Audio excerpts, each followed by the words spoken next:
Disclaimer. This video is just incoherent ravings of an undergraduate student. Do not take this information presented here as historical facts, but rather opinions. All of what I'm saying, apart from the parts where I'm factually incorrect, or give my own opinion, have a source. Lectures of Claudia Michałowicz at the Institute of Applied Linguistics in the University of Warsaw. Please do not take this video seriously, or you will get offended.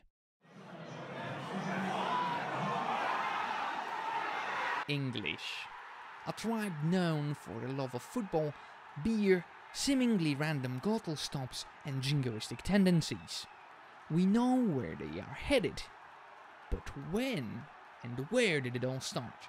Well, it started in the Isles, but when?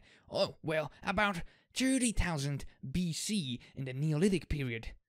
We know that because there were some Brits already there that made some flint, tin and jet tools and jewellery. What we know about the British is that they were sort of the last to get the news that you don't really have to be a murder hobo whenever you are anymore, because, you see, they learned about agriculture in their mild climate only around 4,500 BC, so about 6,000 years after the civilized world. Around 3,000 to 2,000 BC, they thought all of a sudden, "Hey, laddie, let's try to confuse the shit out of the future fannies that will try to think of why we wanted to have those heavy stones on top of one another." and left so-called henges. Yes, like Stonehenge. Around 2700 BC, they developed beaker culture. Important, probably write it down. It most probably has Iberian origin. It shows that the Brits knew how to refine metal and had burial sites. Around 2150 BC, we can be sure that they could make some bronze. The Iron Age starts right after the Bronze Age. Celtic languages probably established around that time as well. Well, we don't know that for sure because, one, they were illiterate and haven't left any scripts. They were culturally massive and disorganized tribes that were still not very fond of this whole Neolithic revolution conspiracy from the continent. So they were semi-nomadic and not really into that whole agricultural thing.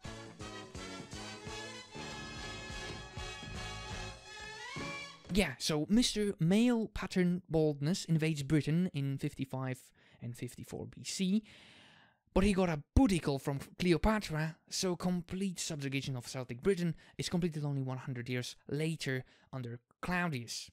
Now listen carefully, you lib-right corvy Mick-loving ponies, as I name 3 things Romans gave to the Isles which were not there under Celtic Ancapistan. First and foremost, roads. Location of large cities like Londinium, not to mention around 800 villas, and last but not least, Christianity. Welsh Christianity to be exact, but based nevertheless. Fast forward 400 years to the Anglo-Saxon times. 410 AD, last legion leaves the Isles. Now, the Brits are on their own. But 450 to 600 AD is a period of great migration and Germanic attacks of the Anglos, the Saxons, and the Jutes, later Danes. They drive Celts to Scotland, Wales, and later Ireland. According to the legend, Jutes were the first to attack, led by brothers Hengist and Horsa. Germanic tribes meant progress for the lands. They gave it a bit of a poke, and now the Isles found themselves half a step towards the early feudalism and further from the previous tribal system. They had a real God-blessed king with his duality and all. During the peacetime, he was a very respected elder, but during wartime, he was an absolute leader. Kingship was passed to your son if the Jedi Council approved him. Well, here are some things that landed you in a certain strata. So if you wanted to be a king, your forefather needs to be Woden, so British spelling of Odin. If you want to be a knight, known as Earl, then your forefather needs to be Manus.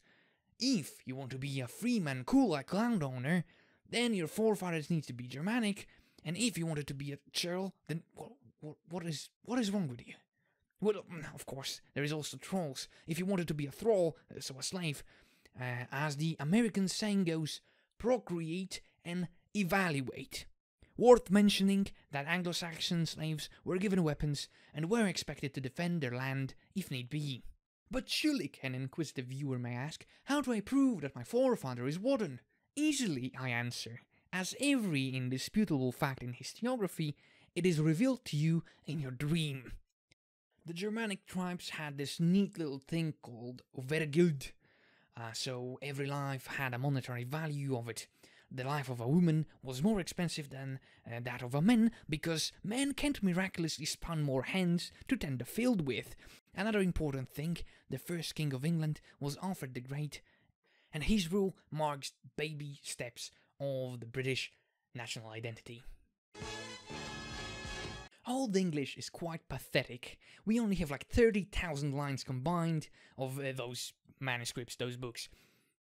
Why do we even have that amount though? Well, in 597, Augustine arrives in Britain and brings the Brits two immortalities. First one being the possibility of salvation, so Christianity, and the second one being the written language, as without it you can't really exeg your monumentum all that well. Before we take a closer look at the text, let me explain two things, or three things. Well, first one is skop. Skop means an oral poet from Old Norse skald. Poems were exclusively oral, communal, and interactive, so think of them as like sort of Viking shanties, maybe. And poems didn't have any rhymes. Mainly they played with the verse form alongside other mnemotechnics, like, first one, alliteration stresses. So this is how you see it. Here is a diagram, and it shows you how it looks like. So you have four stresses at caesura in the middle. You have the consonants alliterate with the same consonants, all the vowels alliterate with all the vowels, and the third stress is the most important because it alliterates either with the first, the second, or both of them. The number of syllables doesn't matter at all. You will understand it once you hear someone say that, but we don't have time for that now. And also note that alliteration dies in literature somewhere around 1100s. So there was also other ways the skop kept his flow. So kennings, basic metaphors that replaced common nouns and gave them the whole performance some extra spice. And the sad thing is that they were meant for the pre-12th century Viking crowd, and since you don't really go hunting for boar every other day and your diet consists of Facebook pseudo-facts and soy milk, most of those kennings are unintelligible now. We can read a few, like a ring giver, so that's a king, and warrior's gold friend, which is also a king. Another one is parallel phrase. It is creating a lazy emphasis in a place where you would normally stutter. So you repeat the idea, but by using a more lengthy phrase, like he then spoke, unleashed his word horde, where to unleash one's word horde means to speak. There are also set phrases. You can always go back to some formulas if you are really out of ideas. Describing a feast, a battle, or like boasting, it is always the same. That's formulatic poetry. And the poems, what were they about? Well, the poems were about loyalty to the king, honor, love of fame. So now that you know all that, let's take a quick look at some old English text, shall we? I mean, not literally, I will just tell you about them. So, the first one, Witsit. It is a journey of a skop. It is an overview of the Germanic people's history and geography from the perspective of a 7th century bard in Northumbria. It is not English, and roots from the Anglo-Saxon trope of a heroic poem. What are heroic poems? They are mucho importante because they contain a lot of the Germanic culture, like legends, tales, tales of greatness, and they also are important because they managed to survive 200 years exclusively in oral form before monks thought it was a great idea to just write them down. Another important text is Deer's Lament. A skop loses king's support because he was bested at his job, and in his time, being a skop is a gateway drug to immortality, so as you might imagine, he's kinda bummed about it. The text has something that is chorus-like, and it is very clear that the skop makes some references that were obvious to people in his time, but are about as clear to us as a glass of milk. Beowulf. The title itself is a kenning, a wolf for beast, so that's a bear. Why not just use the word bear? Well, people were very scared of bears and didn't want to use the word because, that might summon a bear. And we don't want that. Anyways, the action is set in Scandinavia. It is the oldest surviving Old English text. It has two parts. In the first part, Beowulf beats Grendel, evil shadow walker, and his mother, which makes him the king of Geats. The second part is about old King Beowulf. He's fatally wounded in a fight with a dragon. Remember that for real Europeans, Beowulf resembles Hector more than he resembles Achilles. Anyways, all the interpolations here are well fitted into the storyline and don't really stand out that much. Beowulf belongs to epic poetry, which has a hero having epic gamer moments while traveling great distances and conquering beasts, demons, and all of that against all odds. So if you really want to experience that, just buy Skyrim Special Edition 3 for your smart fridge again. It is literally the Beowulf of our generation.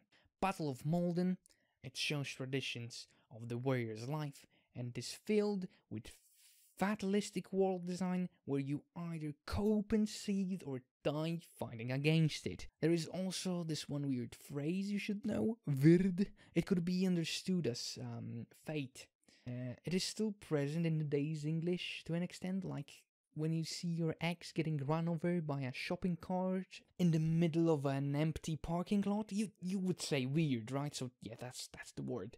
In later Christian interpolations, Vird was translated into Deus Vult instead of whatever pagan nonsense they came up with previously.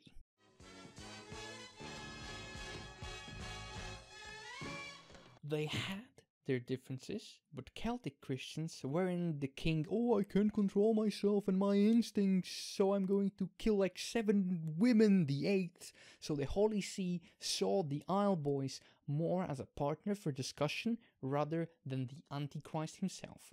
The differences were as such. Roman Catholics were based around bishoprics, had urban architecture, and neat, necessary, harsh hierarchy.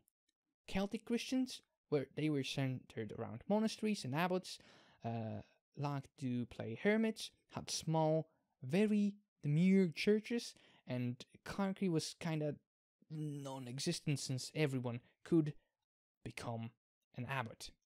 In 663, on a synod of Whitby, King Oswin decides that he goes with the Romans, since that means modernization. That gives Anglos education and the library in Jarrow established by Bede.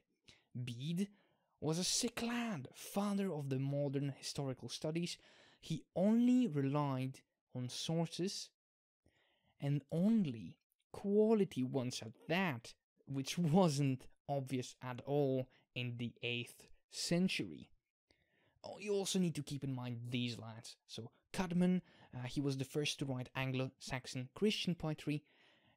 That created a revolution in English literature, a great milestone for the Anglo culture. Abbess Hilda, she made Cudman's career possible. She was also a great politician and leader and knew a fair bit about literature. And Cynewulf, he's important because this absolute mad lad actually signed his creation for the first time. Some of his poems have words written in runes. Okay, so he also wrote Dream of the Rood, so Dream about the Cross. What is important about this one is that it is the first dream recorded in the English poetry. It shows the story of the crucifixion as if Christ was a berserker, because a good death is a death in battle. It also uses novel devices like personification and prosopopeia.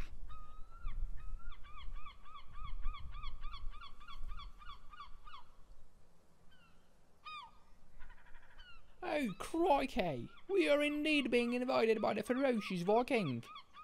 A bit short, innit? In 878, Alfred the Great said, okay, you can rape and pillage, but only here, and just kind of gave Vikings the law. In this period, the Vikings were taken care of. Alfred wanted universal education for all the people, so that obviously means no women. He also had enough foresight to order a chronicle to be made in real time in 6 places at once, so it was safe from all the Vikings. He was also actively rebuilding the country after the Normans were kind enough to culturally enrich it. There was also a choice between Latin and English somewhere along the line, but he obviously chose wrong, so we need to make this video a little bit longer. This chronicle that he ordered, it was being constantly made up until the 1150, and because of that you can see how suddenly the English language changed after the Norman conquest of 1066.